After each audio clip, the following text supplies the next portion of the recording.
la troisième partie de cette nouvelle. Ça terminait sur la lecture de monstrueux volumes de von Jutz dans l'édition Golden Gobelin me laissa étourdi et nauséeux, mais cependant heureux de ne pas avoir eu entre les mains la totale infamie représentée par le texte non expurgé.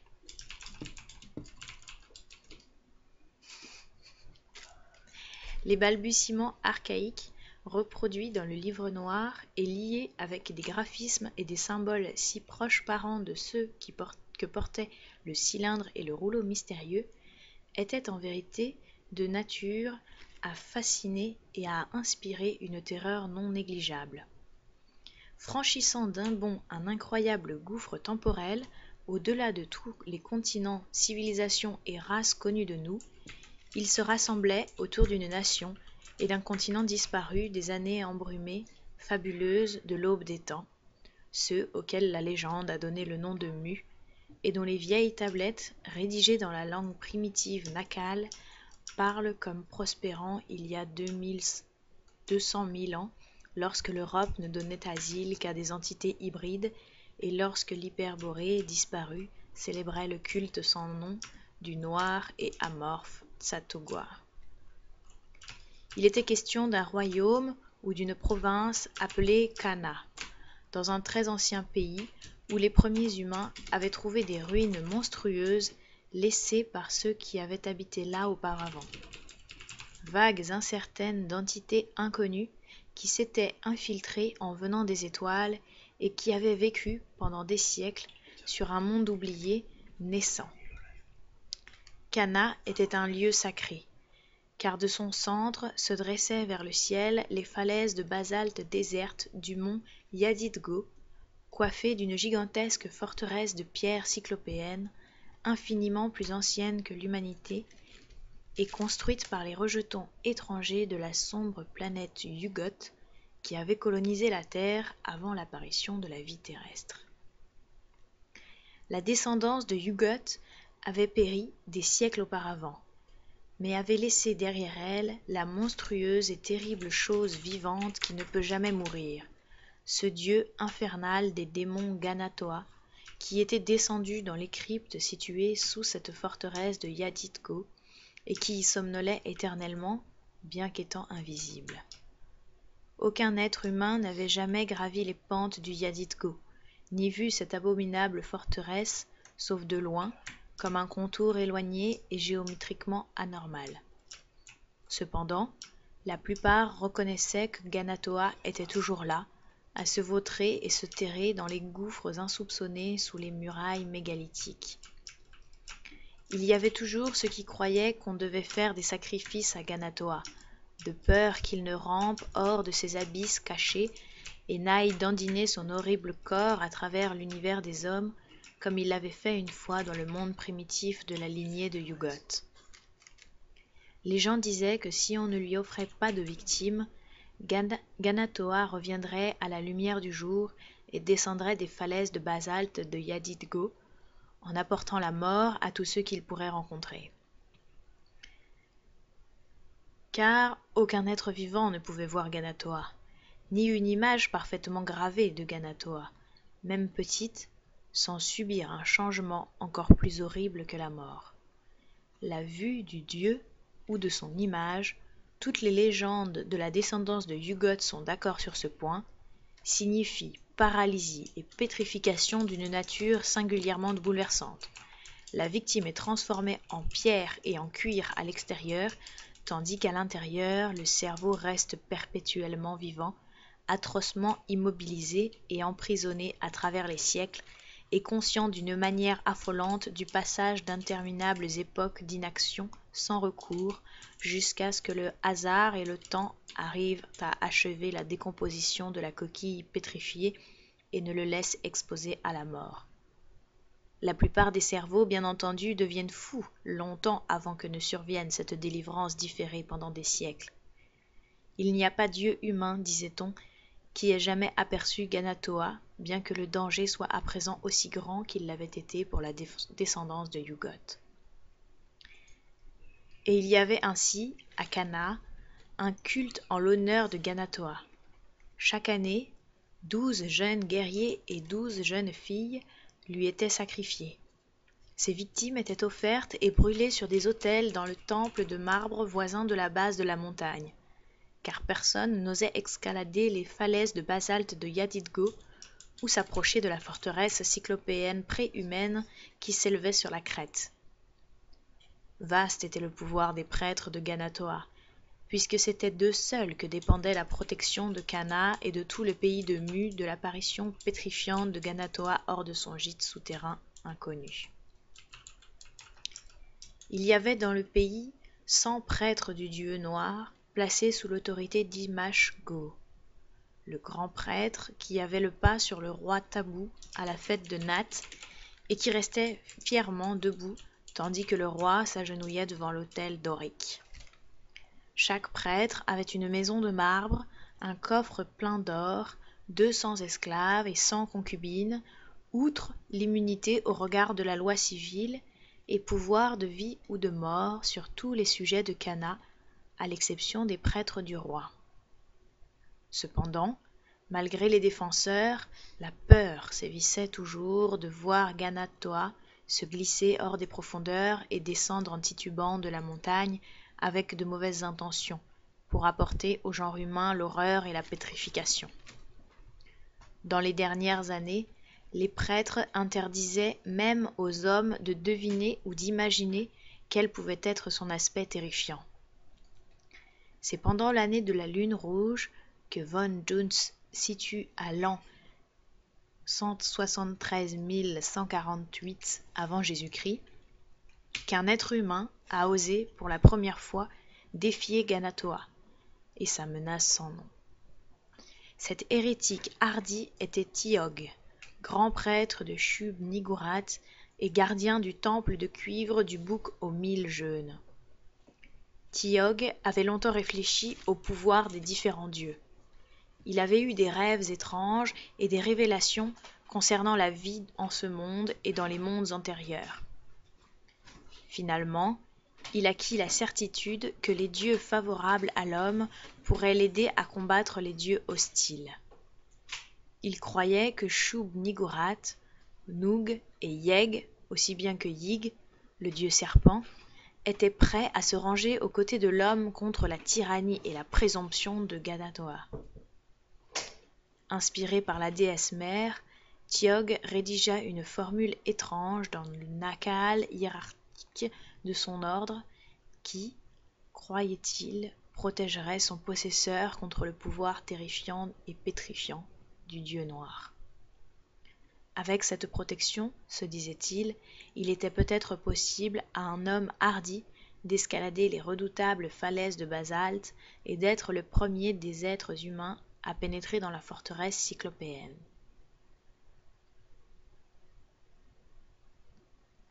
Face à face avec le dieu, avec la puissance de Shub-Niggurath et de ses fils de son côté, Tiog s'estimait capable de l'amener à composition ou tout du moins de délivrer le genre humain de la menace latente de ce dieu somnolent.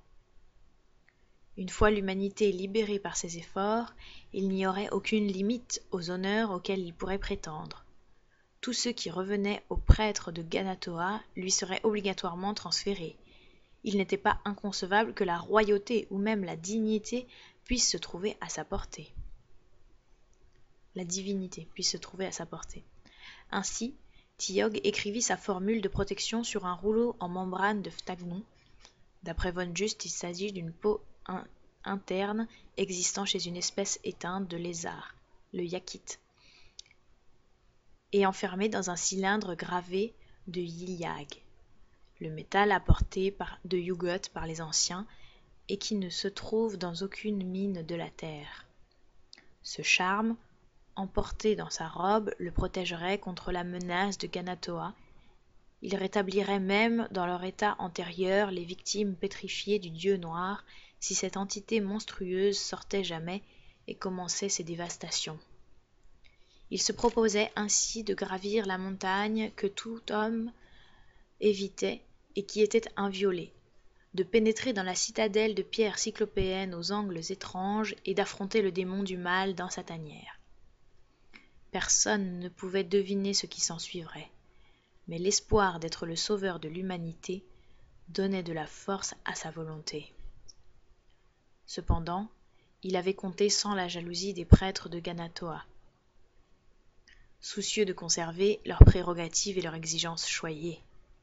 Dès qu'ils entendirent parler de son plan, ils le lancèrent des clameurs frénétiques contre ce qu'ils appelaient un sacrilège, en disant qu'aucun homme ne pouvait avoir le dessus sur Ganatoa et que tout effort pour le supplanter ne ferait que l'inciter à se lancer dans un massacre infernal du genre humain qu'aucun enchantement, aucune intervention des prêtres ne pourrait détourner.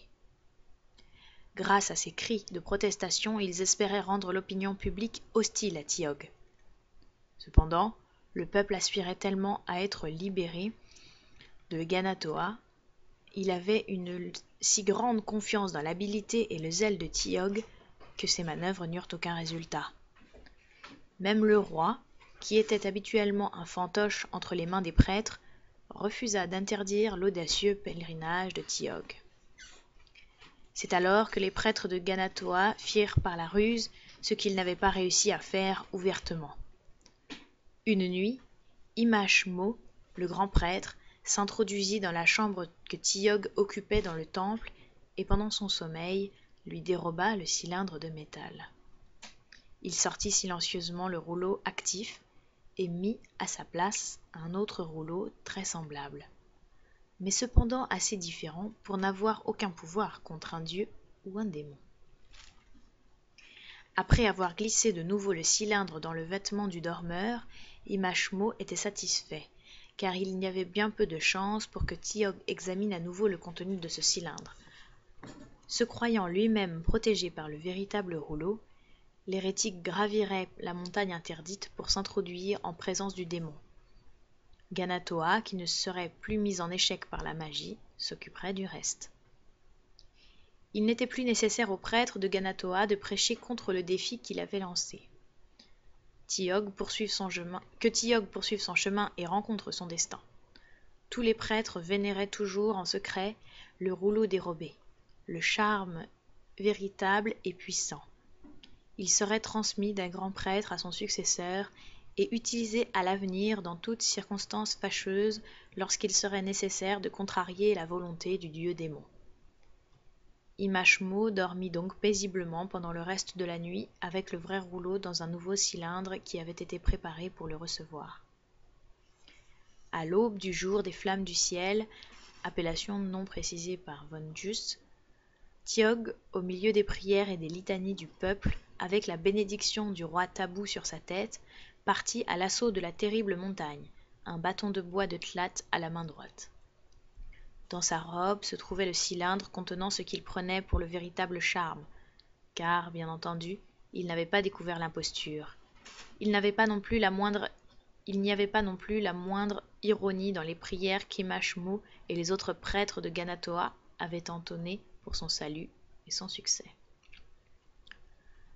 Pendant toute la matinée, le peuple resta là, à regarder diminuer la silhouette de Tiog luttant contre les difficultés de cette pente maudite et de basalte qu'aucun pied humain n'avait jamais foulée. Un bon nombre d'entre eux restèrent là longtemps, après qu'il eut disparu, en un point où une corniche contournait la montagne pour aboutir au versant caché. Cette nuit-là, quelques dormeurs aux sens aiguisés crurent entendre un léger tremblement secouer le pic détesté, tandis que les autres se moquaient d'eux. Le lendemain, ils furent une foule à surveiller la montagne en priant, et en se demandant quand Tiog allait revenir. De même le jour suivant et le surlendemain. Pendant des semaines, on espéra et on attendit, puis tout le monde se mit à pleurer. Et personne n'a jamais revu Tiog qui aurait délivré le genre humain de ses terreurs. Par la suite, la présomption de Tiog faisait frissonner, et l'on essayait de ne pas y penser, et à la punition que son impiété lui avait value. Et les prêtres de Ganatoa sourirent de ceux qui auraient voulu s'opposer à la volonté du Dieu ou mettre en doute son pouvoir et son droit à des sacrifices. Plus récemment, le peuple apprit la ruse d'Imashmo. Cependant, cette révélation n'amena aucun changement dans le sentiment général. Il valait mieux laisser Ganatoa tranquille. Personne n'osa plus jamais le défier, et les siècles s'écoulèrent ainsi. Un roi succéda à un autre roi, un grand prêtre à un autre grand prêtre. Les nations grandirent et tombèrent en décadence, les continents surgirent de la mer et furent de nouveau submergés, et au bout de bien des millénaires, Canaa fut atteint par la décrépitude, jusqu'à ce que finalement, par une affreuse journée de tempête et de tonnerre, de grondements terrifiants et de lames hautes comme des montagnes, tout le continent de Mu sombre pour toujours dans l'océan. Cependant, au cours des siècles plus récents, des fragments, des secrets antiques se mirent à filtrer. Dans les terres lointaines se rencontrèrent les fugitifs au visage gris qui avaient survécu à la colère des démons de la mer, et des cieux étranges absorbèrent la fumée des autels érigés aux dieux et aux démons disparus. Personne ne savait dans quelles profondeurs insondables la montagne sacrée et la forteresse cyclopéenne du terrible Ganatoa avaient sombré. Mais il y avait encore des gens pour chuchoter son nom et lui offrir des sacrifices innommables, de crainte qu'il ne traverse en bouillonnant des lieues d'océan et ne vienne ramper parmi les hommes en semant l'horreur et la pétrification. Dans l'entourage des prêtres dispersés se développèrent les rudiments d'un culte noir et secret parce que le peuple des continents nouveaux avait d'autres dieux et d'autres démons et ne voyait que maléfices dans les cultes anciens et d'autres origines. Dans le cadre de ce culte, bien des choses hideuses se faisaient, bien des objets étranges étaient adorés. On chuchotait qu'une certaine lignée de prêtres clandestins détenait encore le véritable talisman contre Ganatoa qu'Imachmo avait dérobé à Tiog pendant son sommeil.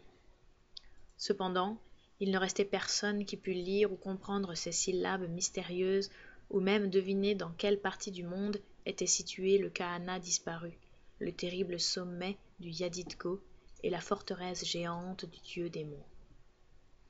Bien qu'il se soit principalement répandu dans ces régions du Pacifique autour desquelles Mu s'était autrefois étendu, il y avait des rumeurs concernant le culte clandestin et détesté de Ganatoa dans l'Atlantide au funeste destin et sur le plateau abhorré de Leng. Von Just suppose sa présence dans le royaume souterrain fabuleux de Kenyan et donne des preuves nettes de sa pénétration en Égypte, en Chaldée, en Perse, en Chine, dans les empires sémites oubliés d'Afrique, au Mexique ou au Pérou, dans le Nouveau Monde, du fait qu'il y ait eu de solides connexions avec le mouvement des sorciers en Europe, contre lequel furent vainement dirigées les bulles des papes. L'indignation générale, provoquée par des aperçus sur des rites affreux et des sacrifices sans nom, fit complètement disparaître un grand nombre de ces ramifications. Le culte se réduisit, en fin de compte, à une activité souterraine, pourchassée, obligée doublement à se cacher, mais pourtant, son noyau n'a jamais pu être complètement détruit.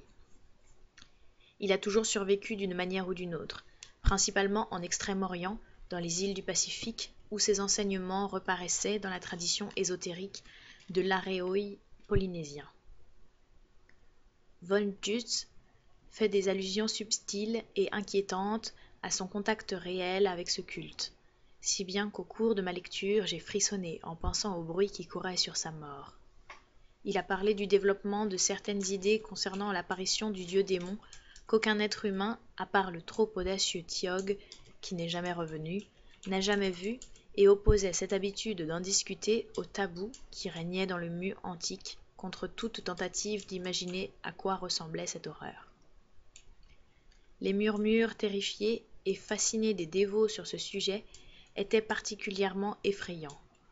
Murmures chargés de curiosité morbide concernant la nature exacte de ce avec quoi Tiog avait pu être mis en présence dans ce terrible édifice préhumain sur les redoutables montagnes aujourd'hui submergées avant que la fin, si c'en était une, n'intervienne. Je me sentais étrangement troublé par les références détournées et insidieuses du savant allemand à cet événement. À peine moins troublantes étaient les conjectures de Von Just sur l'endroit où pouvait se trouver le rouleau dérobé de formules magiques contre Ganatoa et sur l'usage qu'on pouvait désormais en faire. Malgré la conviction que j'avais que toute cette affaire était entièrement du domaine de la légende, je ne pus m'empêcher de frissonner à l'idée d'une ressurgescence tardive de ce dieu monstrueux, et devant le tableau d'une humanité muée soudain en une race de statues anormales, dont chacune contiendrait captif un cerveau vivant, condamné à rester conscient sans pouvoir bouger ni être secouru pendant un nombre inconnu de siècles à venir. Le vieux savant de Düsseldorf avait une façon empoisonnée de suggérer plus qu'il ne déclarait, et je comprenais pourquoi son livre avait été supprimé dans tant de pays comme blasphématoire, dangereux et malsain. J'étais crispé de révulsion, mais ce texte exerçait sur moi une fascination de mauvais aloi, et je ne pus abandonner ma lecture avant de l'avoir terminée.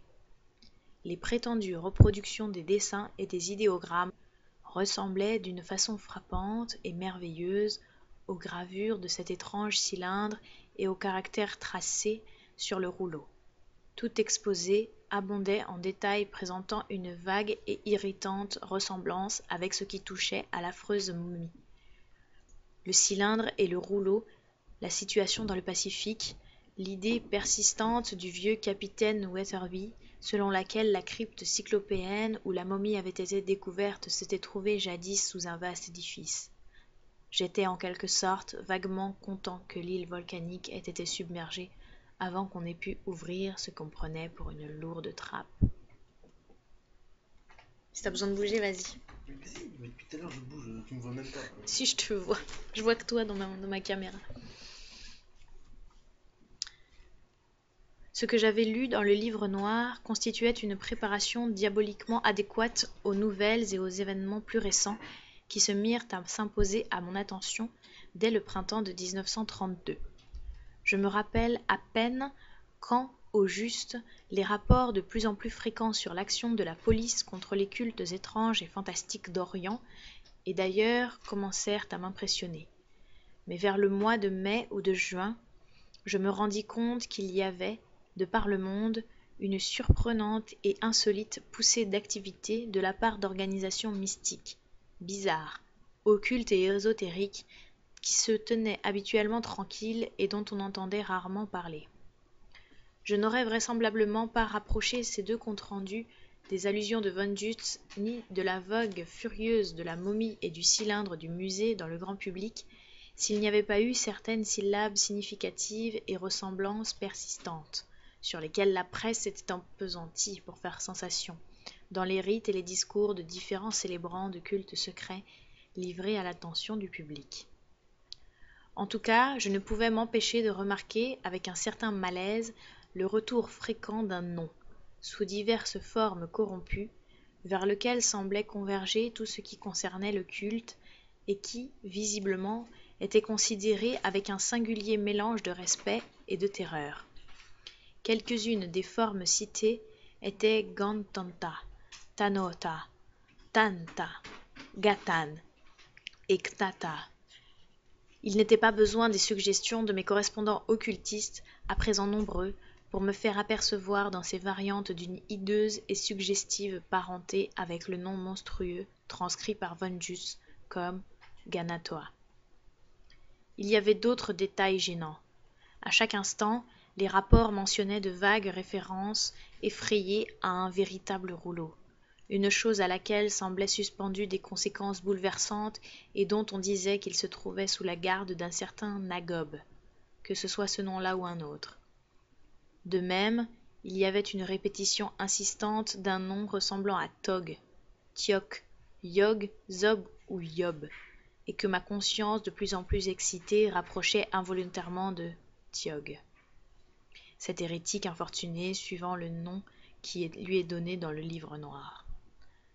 Ce nom était habituellement prononcé dans les phrases abscontes, telles que « il n'y a personne comme lui »,« il l'a regardé en face »,« il sait tout, bien qu'il ne puisse ni voir ni sentir », « il en a transmis le souvenir à travers les siècles »,« le vrai rouleau le libérera », « Nagot détient le vrai rouleau », il peut dire où le trouver.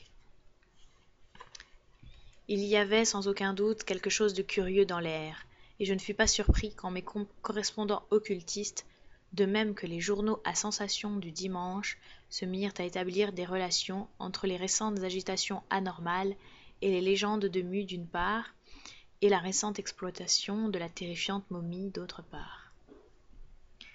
Les articles largement diffusés dans la première vague de publicité journalistique, avec leur façon d'insister pour établir un lien entre la momie, le cylindre, le rouleau et le conte du livre noir, et leurs spéculations démentes et fantastiques sur toute l'affaire, avaient très bien pu réveiller le fanatisme latent de certains fidèles appartenant à ces groupes insaisissables qui abondent dans notre monde complexe. Et les journaux ne cessaient d'amener de l'eau au moulin, car les articles concernant les agitations religieuses étaient de plus en plus étendus que la première série d'histoires merveilleuses. À mesure qu'on avançait dans l'été, les employés remarquèrent un élément nouveau et curieux. Parmi la foule des visiteurs qui, après une accalmie, ayant suivi la première vague de publicité, étaient de nouveau attirés au musée par un regain de vogue, il y avait de plus en plus souvent des gens à l'allure étrangère et exotique. Des Asiates basanés, d'indéfinissables personnages à cheveux longs, et des hommes bruns barbus, paraissant mal à l'aise dans des vêtements européens, qui demandaient invariablement la salle des momies, et qu'on trouvait ensuite, extasiés, fascinés, en train de contempler le hideux spécimen originaire du Pacifique. Un courant silencieux et sinistre sous-jacent à ce flot d'étrangers excentriques semblait impressionner tous les gardiens, et j'étais moi-même assez bouleversé.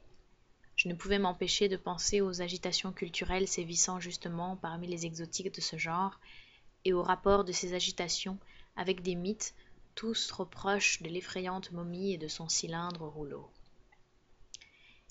À certains moments, j'étais tenté de ne plus exposer la momie, principalement lorsqu'un gardien m'eût dit qu'il avait plusieurs fois aperçu des étrangers qui lui faisaient de curieuses salamèques, et avait vaguement entendu, à l'heure où la foule s'éclaircit, marmonner des mélopées ressemblant à des chants religieux ou rituels adressés à la momie.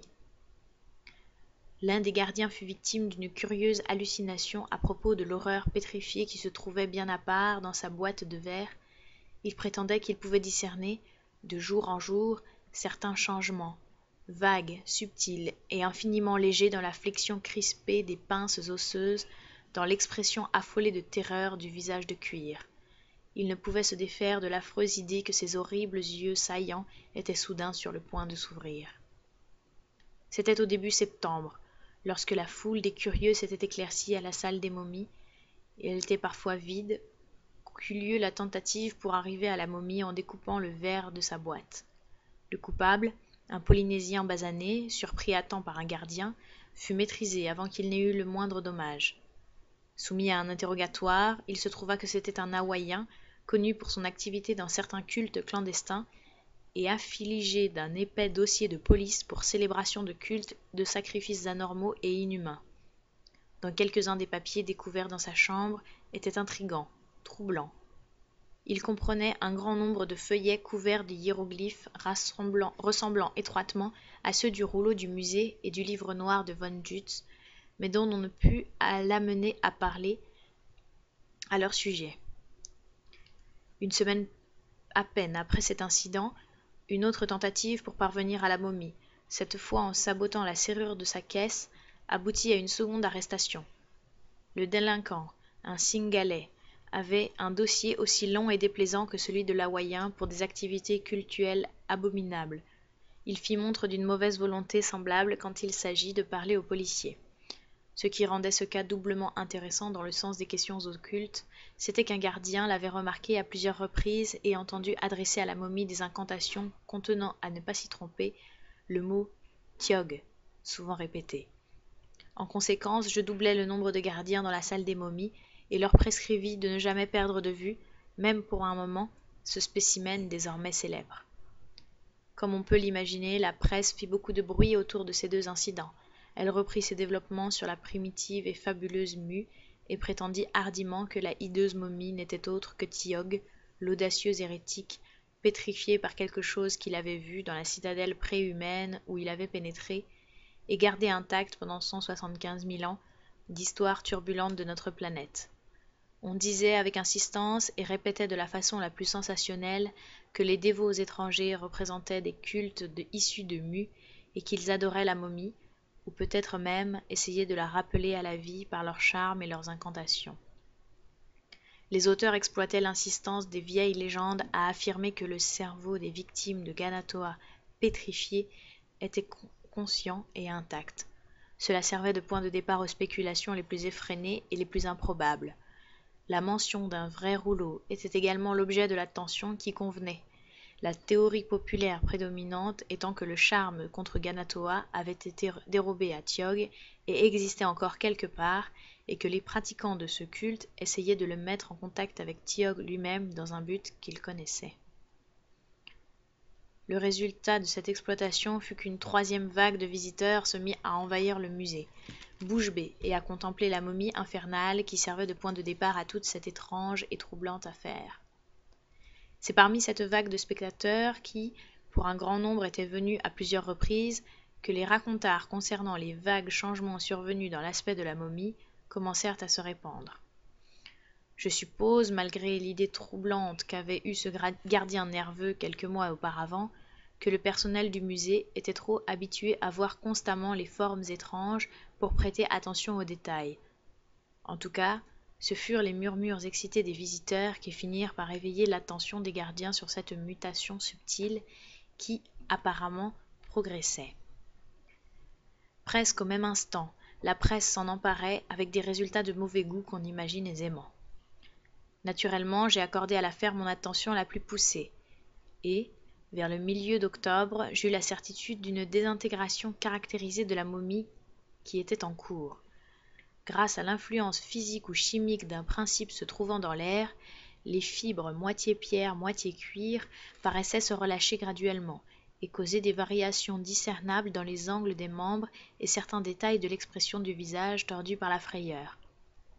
Après un demi-siècle de parfaite conservation, se produisait une évolution hautement déconcertante. Je fis examiner soigneusement et à plusieurs reprises cet objet macabre par le taxidermiste du musée, le docteur Moore. Il me rendit compte d'un relâchement et d'un assouplissement généraux. Il administra 2 ou 3 pulvérisations astringentes, mais n'osa rien tenter de radical par crainte de provoquer un effritement soudain et une décomposition accélérée. L'effet de cet ensemble de choses sur les foules ébahies fut curieux. Jusque-là, toute information sensationnelle répandue par la presse avait amené de nouvelles vagues de visiteurs qui regardaient de tous leurs yeux et chuchotaient. Mais à présent, bien que les journaux aient dit des inepties sans fin, le public semblait avoir acquis un sentiment bien net de frayeur qui surpassait même sa curiosité morbide. Il paraissait sentir qu'une aura sinistre flottait sur le musée, et d'un niveau élevé la fréquentation tomba nettement au-dessous de la normale. Cela n'en donna que plus d'importance au flot d'étrangers bizarres qui continuaient à infester l'établissement, toujours aussi nombreux.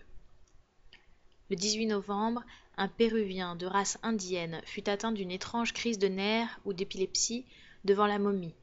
Ensuite, sur son lit d'hôpital, il hurlait. « Il a essayé d'ouvrir les yeux. Thiog a essayé d'ouvrir les yeux et il m'a regardé. » À ce moment, je fus sur le point de retirer l'objet de l'exposition publique. Mais je me fis contrecarrer à une réunion de mes administrateurs, qui étaient très conservateurs.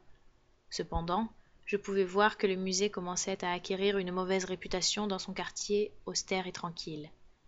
Après cet incident, je donnai des instructions pour qu'on ne permette pas de s'arrêter devant la monstrueuse relique du Pacifique, uniquement quelques minutes. C'est le 24 novembre, après la fermeture du musée, à 5 heures, qu'un des gardiens remarqua que les yeux de la momie s'étaient très légèrement ouverts. Le phénomène était très peu accentué. Un mince croissant de la cornée seulement était devenu visible dans chaque œil. Mais il était pourtant du plus haut intérêt. Le docteur Moore, convoqué d'urgence, se préparait à examiner à la loupe les fragments de globes oculaires ainsi exposés dans cette manipulation, et cette manipulation eut pour le résultat de faire se refermer solidement et complètement les paupières de cuir. Tous les efforts prudents pour les faire rouvrir échouèrent, et le taxidermiste n'osa pas utiliser de procédé énergique. Quand il se rendit compte de tout cela au téléphone, Quand il me rendit compte, de tout cela au téléphone, je sentis monter une terreur difficile à concilier avec la futilité apparente de l'incident. Pendant un moment, j'ai pu partager l'impression populaire d'après laquelle quelque démon, un fléau sans forme surgi des profondeurs insondées du temps et de l'espace, était suspendu comme une sombre menace au-dessus du musée. 2 nuits plus tard, un Philippin renfrogné tenta de se faire enfermer dans le musée après la fermeture. Arrêté et emmené au poste de police, il refusa même de donner son nom et fut retenu comme suspect. Pendant ce temps, la surveillance stricte assurée autour de la momie semblait décourager les étranges hordes d'étrangers. Du moins, le nombre de visiteurs exotiques baissa très nettement après la mise en vigueur des ordres de circuler. C'est, aux toutes premières heures du matin, le jeudi 1er décembre, qu'on atteignit un terrible point culminant. À 1 heure environ, ce furent d'horribles hurlements de terreur mortelle et d'angoisse venant du musée. Une série de coups de téléphone de voisins affolés fit entrer en scène rapidement et simultanément une escouade de police et plusieurs fonctionnaires du musée, moi y compris. Quelques policiers cernèrent le bâtiment, tandis que d'autres, accompagnant les fonctionnaires, entrèrent avec précaution. Dans la galerie principale, nous avons trouvé le cadavre du veilleur de nuit, mort par strangulation. Un fragment de corde de chanvre indien encore noué autour du cou, et nous nous sommes rendus compte que malgré toutes les précautions prises, un ou plusieurs intrus, animés de noirs dessins, avaient pu pénétrer dans la place. Pour le moment cependant, un silence de tombe régnait partout, et nous avons presque peur de monter jusqu'à l'aile fatale qui devait receler, nous le savions, l'origine de tout ce désordre. Nous nous sommes sentis un peu rassérénés après avoir donné partout de la lumière en manœuvrant les interrupteurs généraux de la galerie, et nous avons finalement grimpé à contre-cœur l'escalier en colimaçon et franchi un passage voûté donnant sur la salle des momies. C'est à partir d'ici que les comptes rendus de cette affaire affreuse ont été censurés, car nous avons tous été d'accord. La connaissance par le public des conditions régnant sur la Terre impliquée dans ces nouvelles péripéties ne peut rien donner de bon. J'ai dit, avant de monter, nous avons inondé le bâtiment de lumière. À présent, sous les faisceaux frappant les boîtes brillantes et leur macabre contenu, nous vîmes se propager une muette horreur dont les détails déconcertants témoignaient d'événements dépassant complètement notre compréhension. Il y avait eu 2 intrus, qui, nous l'avons ensuite reconnu, avaient dû se cacher dans le bâtiment avant l'heure de la fermeture. Mais ils ne seraient jamais exécutés pour le meurtre du veilleur de nuit. Ils avaient déjà expié. L'un était birman, et l'autre originaire des îles Fidji. Ils étaient connus l'un et l'autre de la police pour participer à la célébration de cultes effrayants et répugnants. Ils étaient morts, et, plus nous les examinions, plus monstrueuse et indicible nous apparaissait la façon dont ils avaient péri. Sur leurs 2 visages se peignait une terreur démente et inhumaine comme les policiers les plus endurcis n'en avaient jamais vu. Il y avait cependant de grandes et significatives différences entre l'état des 2 corps. Le birman gisait effondré contre la boîte de l'indicible momie. Un carré de verre avait été très proprement découpé dans cette boîte.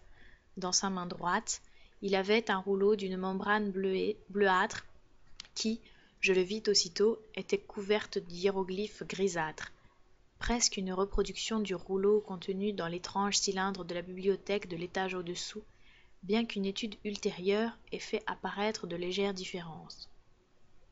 Le corps ne portait aucune trace de violence, et devant l'expression désespérée, mortellement angoissée du visage contorsionné, nous ne pouvions aboutir qu'à une seule conclusion, la mort de cet homme avait été causée par une véritable frayeur. C'était cependant le Fidjien, tout proche de lui, qui devait nous causer le choc le plus violent. L'un des policiers fut le premier à le toucher, et le cri de terreur qu'il poussa provoqua dans l'entourage un nouveau frisson.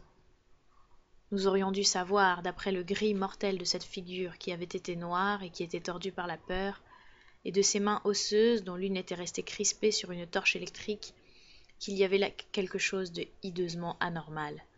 Cependant, Aucun d'entre nous n'était préparé à entendre ce que cet effleurement hésitant avait révélé aux policiers. Même à présent, je ne peux y penser sans atteindre au paroxysme de la peur et de la répulsion. Bref, cet intrus malheureux qui, moins d'une heure auparavant, était encore insolide, mélanésien bien vivant penché sur des démons inconnus, était à présent devenu une chose rigide, d'un gris de cendre, transformée en pierre et en cuir identique à tout point de vue à la relique blasphématoire, vieille de siècles et de siècles, accroupie dans la boîte de verre qui venait d'être violée. Mais ce n'était pas encore ce qu'il y avait de pire. L'état de l'effrayante momie atteignait le summum et accapara notre attention bouleversée avant même que nous ne nous intéressions au corps gisant sur le sol. On ne pouvait plus qualifier de vagues et subtils les changements qu'elle avait subis, car des modifications radicales étaient intervenues dans sa posture. Elle s'était affaissée, effondrée, et perdant curieusement sa rigidité. Ses pinces osseuses étaient descendues au point de ne plus recouvrir, même partiellement, son visage de cuir affolé de terreur. Et, Dieu nous vienne en aide, ses yeux saillants et infernaux étaient grands ouverts et paraissaient regarder directement les deux intrus qui étaient morts de terreur ou de quelque chose de pire. Ce regard affreux de poisson mort était affreusement hypnotisant, et il ne cessa de me hanter pendant tout le temps que nous avons examiné les corps des intrus. Il avait sur nos nerfs une influence étrangement affreuse, car nous sentions quelque chose d'une curieuse rigidité s'étendre sur nous et paralyser nos plus simples mouvements. Rigidité qui disparut ensuite très étrangement lorsque nous nous sommes fait passer les uns aux autres le rouleau aux hiéroglyphes pour l'examiner. À chaque instant, je sentais mon regard irrésistiblement attiré vers ces horribles yeux exorbités, et quand je revins les étudier après avoir examiné les cadavres, je crus remarquer quelque chose de très singulier sur la surface vitreuse de ces pupilles sombres et merveilleusement conservées. Plus je regardais, plus j'étais fasciné. Je finis par descendre dans mon bureau, malgré l'étrange raideur de mes membres, et j'en remontai une loupe très forte à objectifs multiples. Grâce à cet appareil, j'entrepris un examen méticuleux, et à très courte distance de ces pupilles de poisson, tandis que les autres se rassemblaient autour de moi, plongés dans l'expectative. J'ai toujours été assez sceptique à propos de la théorie selon laquelle les scènes et les objets se photographieraient sur la rétine en cas de mort ou de coma. Cependant, à peine n'avais-je regardé à travers la lentille que je réalisais la présence d'une sorte d'image autre que la réflexion de la pièce dans le système optique vitreux et saillant de ce rejeton sans nom des siècles. Il y avait certainement une scène qui se dessinait confusément sur cette rétine vieille de siècles et de siècles, et je ne pouvais pas douter du fait qu'il s'agissait de la dernière chose que ses yeux avaient vue du vivant de cet être. Il y a d'innombrables millénaires, elle s'effaçait régulièrement, semblait-il, et je manipulais la loupe pour ajouter un nouvel objectif. Cependant, cela devait être exact et net, même infiniment petit, lorsque, en réponse à quelque charme ou acte maléfique en relation avec leur visite, il s'était trouvé en face de ces intrus qui étaient mortellement terrifiés. Avec la lentille supplémentaire, je pouvais distinguer bien des détails antérieurement invisibles, et les gens groupés qui m'entouraient étaient suspendus à mes lèvres pendant que j'essayais de leur décrire ce que je voyais. Car, en l'an 1932, un homme de la ville de Boston était en train de regarder quelque chose qui appartenait à un monde inconnu et entièrement différent. Un monde qui avait cessé d'exister et qui était sorti de la mémoire normale depuis les siècles et les siècles. Il y avait une vaste pièce, une salle de maçonnerie cyclopéenne, et il me semblait que je la voyais dans l'un de ses coins. Sur les murs, il y avait des sculptures si hideuses que même sous cette forme d'image imparfaite, leur caractère nettement blasphématoire et leur bestialité me rendaient malade. Je ne pouvais croire que ces choses avaient été sculptées par des êtres humains, ou que ceux qui les avaient faites aient jamais vu des êtres humains quand ils ont donné la forme à ces silhouettes effrayantes qui regardaient l'observateur. Au centre de la salle se trouvait une trappe de pierre colossale, relevée pour permettre la sortie d'un objet venant d'en dessous. Cet objet aurait dû être clairement visible. À dire vrai, il devait l'être lorsque les yeux se sont ouverts pour la première fois devant les intrus frappés de terreur. Bien que sous ma loupe, il n'y eût qu'une tache monstrueuse. Il se trouvait que lorsque je fis intervenir un grossissement supplémentaire, je n'étudiais que l'œil droit. Un peu plus tard, j'aurais souhaité avec ferveur que mes recherches se fussent arrêtées là. Cependant, j'étais pris du zèle de la découverte et de la révélation, et je fis passer mes lentilles puissantes devant l'œil gauche de la momie dans l'espoir de trouver sur cette rétine une image moins effacée. Mes mains tremblantes et affligées d'une raideur anormale due à une influence obscure étaient longues à mettre à la loupe au point, mais peu de temps après je me rendis compte que l'image était moins effacée que sur l'autre œil.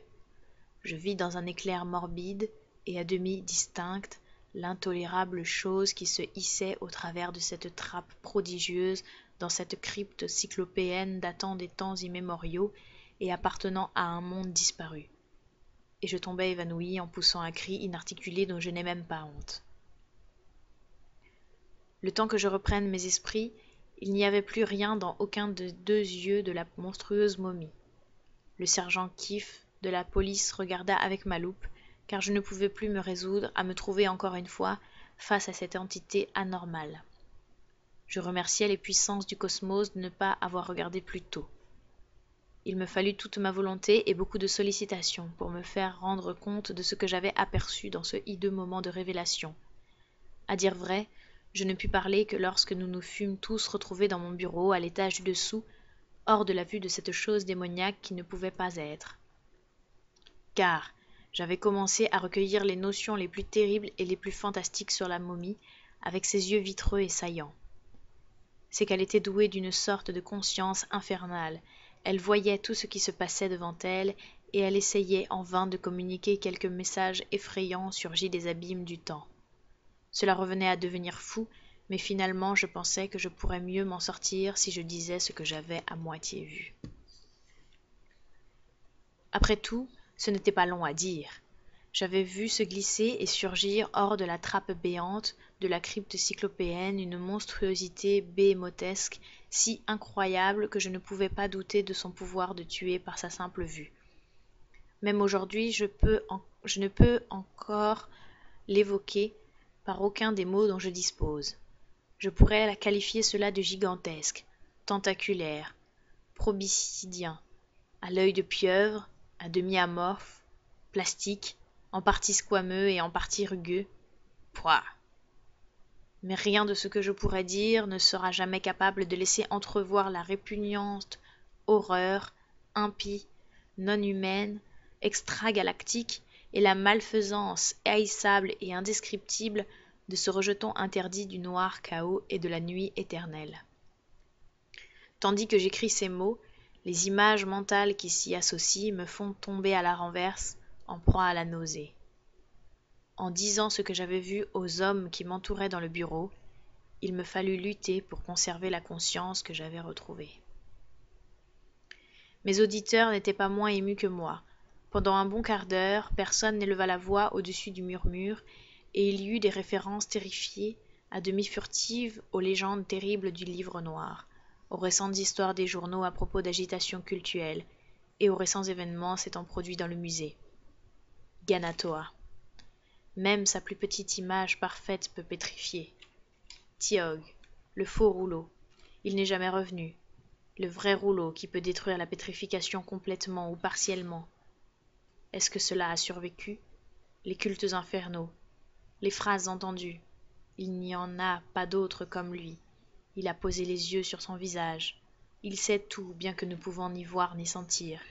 Il a transmis le souvenir à travers les siècles. Le vrai rouleau le libérera. Nagob détient le vrai rouleau. Il peut dire où le trouver. Seule la grisaille apaisante de l'aube nous ramena à la raison. Et cette raison fit considérer ce que j'avais vu comme une affaire terminée, une chose qui ne devrait pas être expliquée et à laquelle il ne faudrait plus penser. Nous n'avons donné à la presse que des comptes rendus partiels et nous avons collaboré avec les journaux pour apporter d'autres suppressions. Par exemple, lorsque l'autopsie eut révélé que le cerveau et plusieurs autres organes internes du Fidjien pétrifié, bien qu'hermétiquement scellés par la pétrification des chairs extérieures, étaient restés frais et non durcis, anomalie sur laquelle les médecins restent encore réservés et discutent avec embarras, nous n'avions pas envie de voir se déchaîner une nouvelle fureur. Nous savions trop bien le sort que les journaux à sensation réservent à ce détail, nous rappelant ce qui avait été dit sur le cerveau intact et l'état conscient ayant persisté chez les victimes de Ganatoa transformées en pierre et en cuir.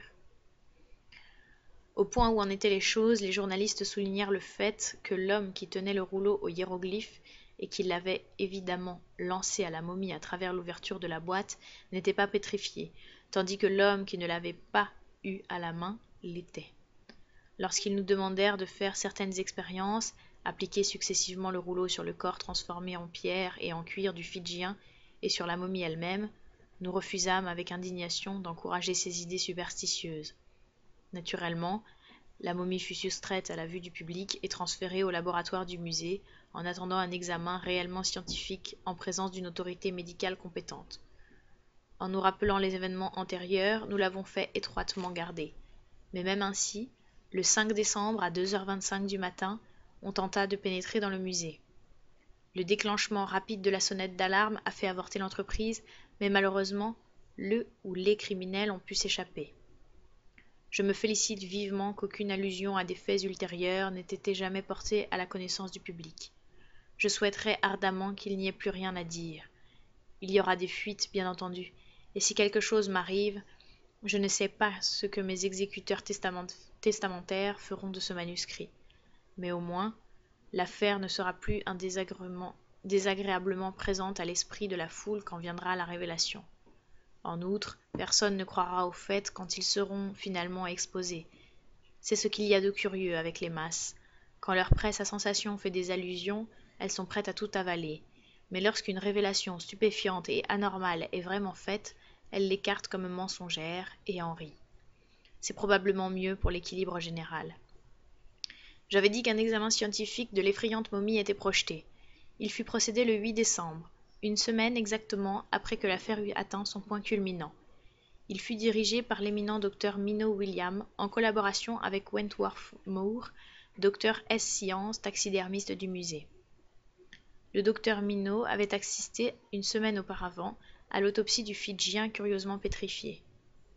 Étaient également présents M. Lawrence, Cabot et Dudley Saltonstall du conseil d'administration du musée, les docteurs Masson, Wells et Carver de l'état-major du musée, 2 représentants de la presse et moi-même. Au cours de la semaine, l'état du hideux spécimen n'avait pas visiblement changé, bien qu'un certain relâchement des tissus ait amené la position des yeux ouverts et vitreux à se modifier légèrement de temps en temps.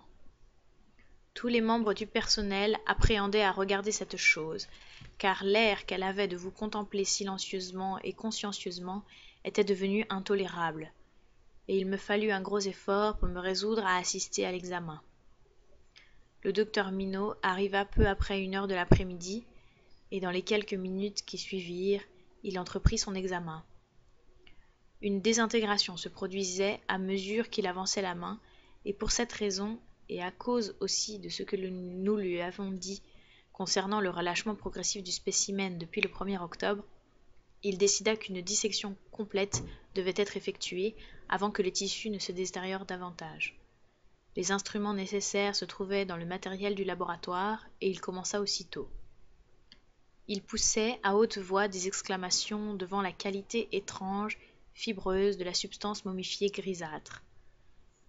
Mais ces exclamations furent encore plus bruyantes quand il opéra sa première incision profonde, car il en perla lentement un liquide pourpre, épais, sur la nature duquel, en dépit du nombre infini de siècles séparant l'époque où cette infernale momie était en vie et nos jours, ne pouvait subsister aucun doute. Encore quelques délicats coups de scalpel et divers organes dans un étonnant état de conservation et non pétrifiés apparurent. Ils étaient tous intacts, sauf aux endroits où des dégradations subies par la partie extérieure pétrifiée avaient amené des déformations ou des destructions. L'état dans lequel la chose se trouvait ressemblait tellement à ce qui avait été trouvé chez le Fidjien mort de terreur que l'éminent praticien sursauta d'ahurissement. La perfection de ses yeux exorbités et terribles était insolite, et leur état exact au point de vue de la pétrification était très difficile à déterminer. À 3h30, la boîte crânienne fut ouverte, et 10 minutes plus tard, les membres de notre groupe, frappés de stupeur, firent le serment de garder le secret. La seule exception s'appliquant à des documents aussi protégés que ce manuscrit, les 2 reporters eux-mêmes acceptèrent de bonne grâce de garder le silence, car une fois ouvert, le crâne avait révélé la présence d'un cerveau qui avait les pulsations de la vie. Fin. Fin pour cette nouvelle qui s'appelait Surgit du fond des siècles. Voilà. C'est un peu glauque, hein. Bon, en même temps, on s'y attendait, mais c'est un peu glauque. Alors, il